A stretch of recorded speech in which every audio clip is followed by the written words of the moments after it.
Hi everyone, it's Will Frampton here in Boston. I hope you're doing well and staying safe wherever you are.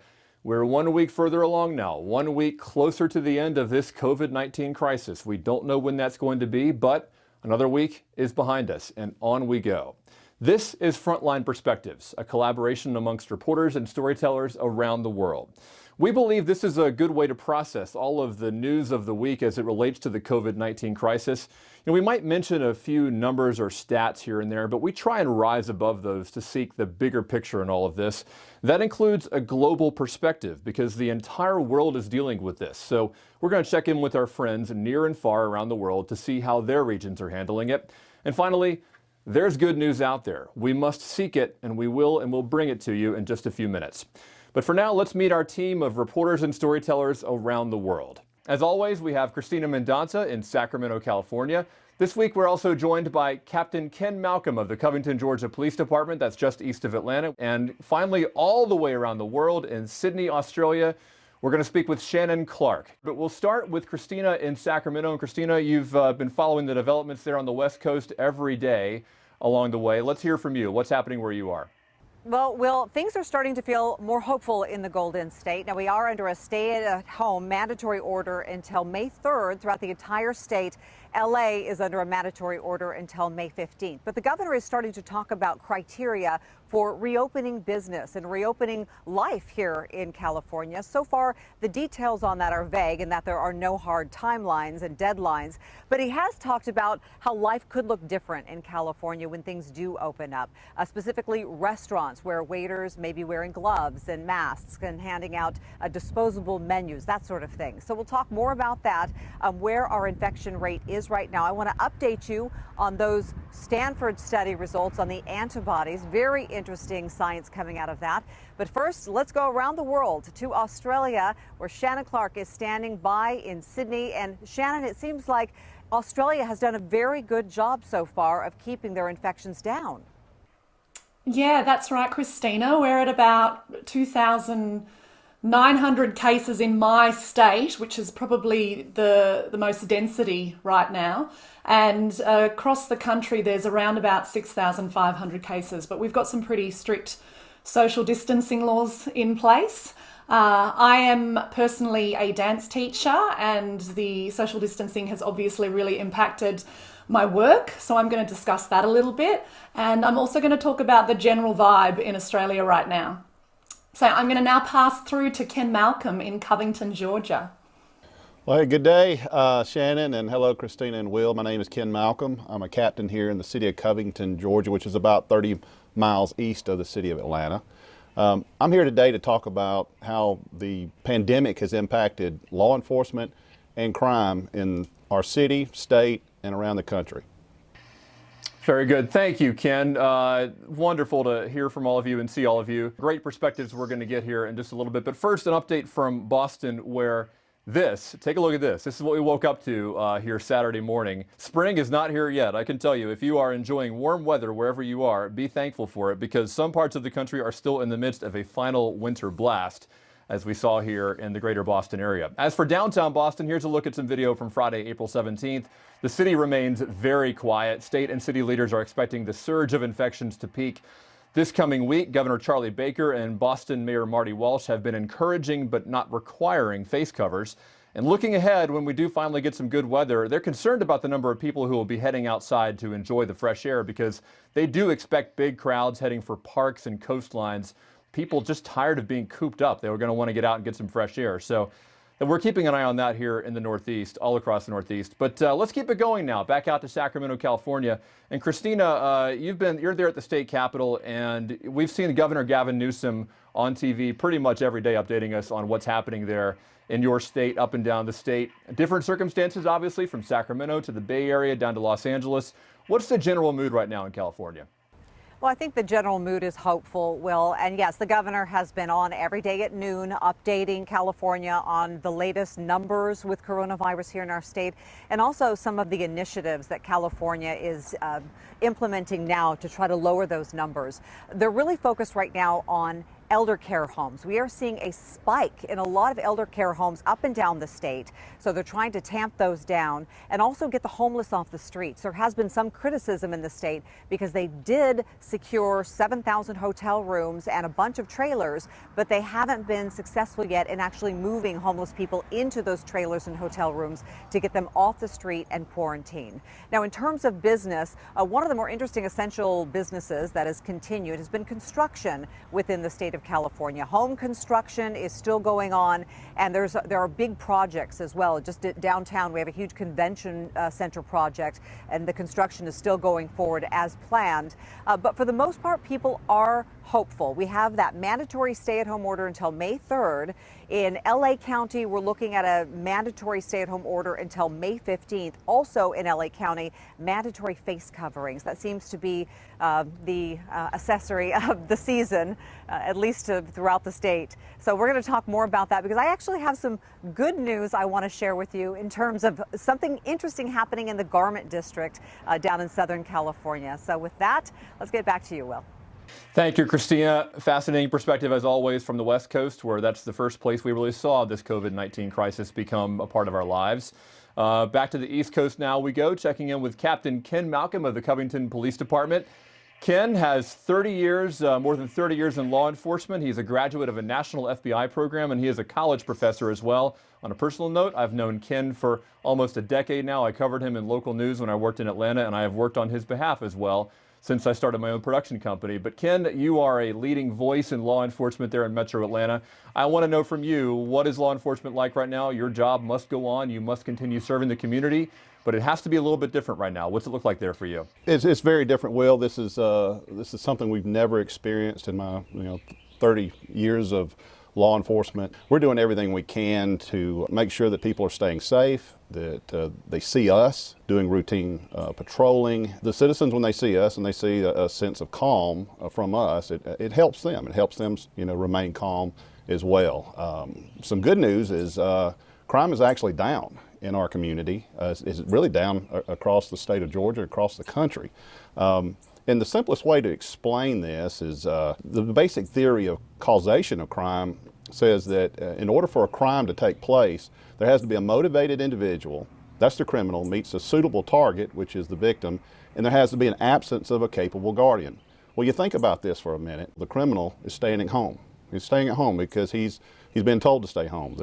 The suitable target, the potential victim, is also staying at home. And there's an increased number of law enforcement in every community in order to make sure that the citizens feel at ease. So I think that has had a tremendous impact on lowering crime across the country. And it's everywhere. The numbers are down in places like Chicago and New York. There's been over a 10% drop in criminal activity.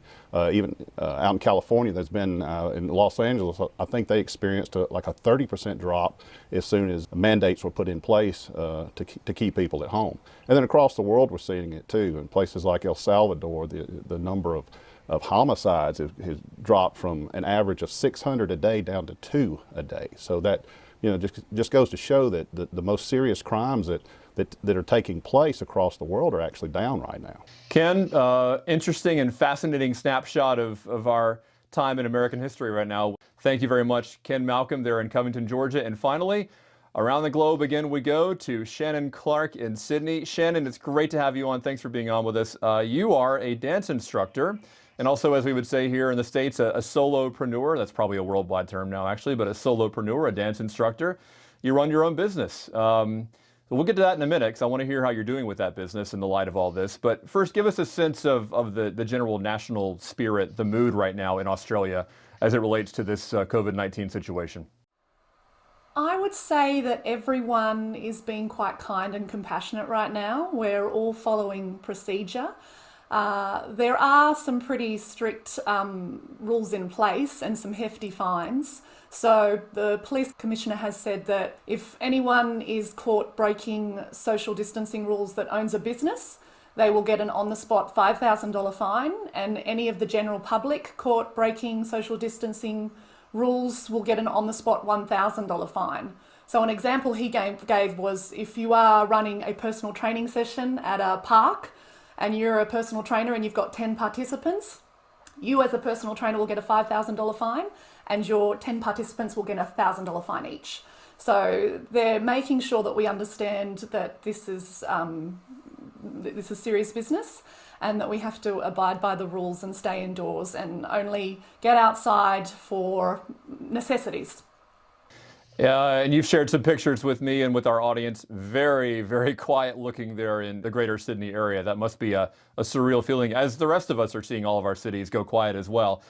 So from your business perspective, though, how have you and others who rely on customers coming into a place of work or teaching people in sort of close proximity, how have you been able to remake yourselves during this time?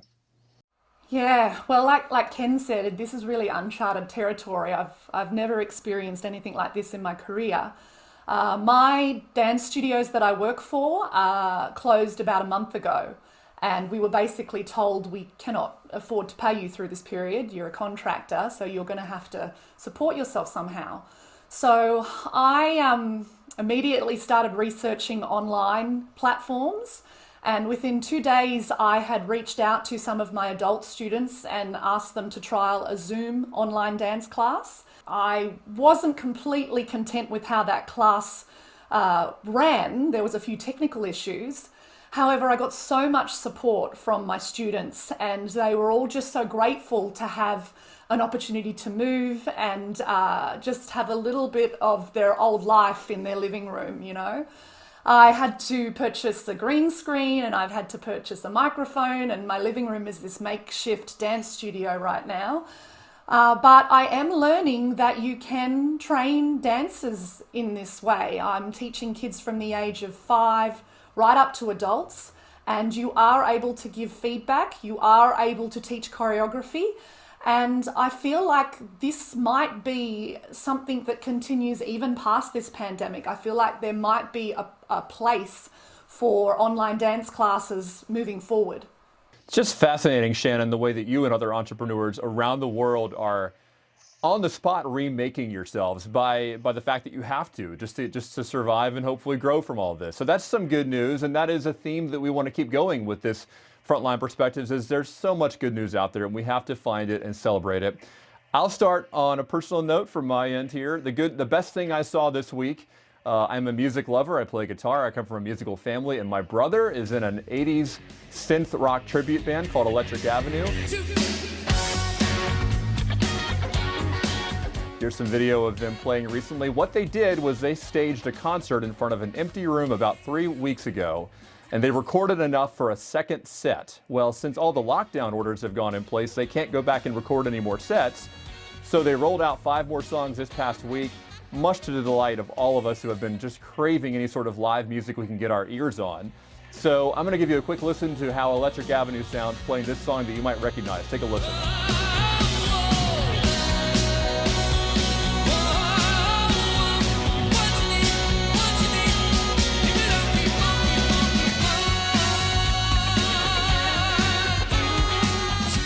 Again, a very familiar song for a lot of us, and Electric Avenue and other bands, I think it's wonderful that they're finding ways to stay out there, and they are too reinventing themselves.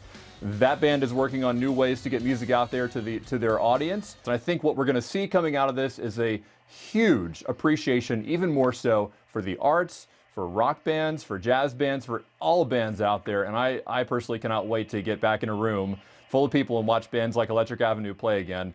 Cristina, you have good news as well in Sacramento. Let's hear it. What is it? Well, absolutely. This has to do with a conversation I had with a designer. She's a swimsuit designer. Her name is Nicole DeRocco, and she's actually based in Southern California. And she told me about the inspiration she got when she decided to pivot her business to make masks. She went to the garment district of LA to have those masks cut, an area that has been very quiet for a few years because most designers were having things made in China. Here's what she said about that. The garment district in general had been kind of struggling this last year. I mean, you kind of get a sense from the cutting production when you walk into a cutting facility and you don't see a lot of movement happening. It was a little bit stagnant, but when I went in there, it was hustling. Like, imagine like a 5,000-foot facility, and it's just rows and rows of tables. All these tables had fabric being piled up to get cut. And when you see that, that's not very common. And especially when everything is on lockdown, you're like, wait, what is going on? So that's just another example, as we heard from Shannon Clark in Australia, how entrepreneurs are pivoting their businesses during this pandemic. So that's my bit of good news. I wanted to also tell you quickly about that Stanford study, since I mentioned it. It is showing that indeed it looks like California has had this disease in the state since probably mid-fall of last year, maybe as early as December or late November of last year. And they're finding antibodies in the blood of Californians, which could mean that is why we're seeing our numbers not rise as high as in certain areas of the country. Well, Cristina, that is wonderful news out there. You seem to have good updates every week, and we are glad to hear them, of course. Ken, let's kick it back to you in Metro Atlanta. What's your good news this week? Well, Will, I live in the middle of the Bible Belt, and our community is a fantastic community, and I'm watching our faith-based community just step up in wonderful ways and helping people in need. There's a church here in downtown that has had a food bank open 6 days a week, and they're going through about $10,000 worth of food each week to help out people in our community. We go over and we help direct traffic when the people arrive. And there's so many churches, so many organizations in our community that are doing everything they can to help out the citizens in this community. I'm just so impressed with what they're doing to help other people. Ken, indeed, the human spirit is shining through everywhere. I believe we can all agree on that. Shannon, you're seeing the same thing there in Sydney. Tell us what is good for you this week. Yeah, absolutely. And I really want to touch on what you said about the artists, Will. We really need to support them once everything sort of returns to normal, because they've been hit really hard by this. I would just like to extend a little bit on what's kind of developed from my online classes. After a class, I often post the choreography we've done on social media so that my students can practice. And my students have now started challenging me with their own choreography. So they've been posting their own bits of choreography on social media and asking me to learn it. And rather than just learning it by myself, I've actually incorporated my flatmate Carol and my partner Marty. Now, they're not dancers, but we've had a lot of fun creating themes and really just being really playful with it. And when I post those videos back for my students to view, they just love it. They've been saying this is the first time I've laughed all week, and keep them coming. So it's really wonderful how I've been able to expand my dance teaching past just my students to my friends and family, and how I can witness it bringing joy to all of them as a collective. Wonderfully put, Shannon, and great news from you there in Australia. And to all of you, I just want to thank you for joining us again here on Frontline Perspectives. You can see just by these weekly entries that there is great news out there, and there is a way to process all this as we work towards the end of this chapter. We're all in this together, as the saying has gone. We've all echoed that. So thank you so much to Cristina Mendonsa in Sacramento, California, Ken Malcolm in Covington, Georgia, and Shannon Clark in Sydney, Australia. Great to hear from you all. That'll do it for this edition of Frontline Perspectives. We'll see you again soon. Take care out there.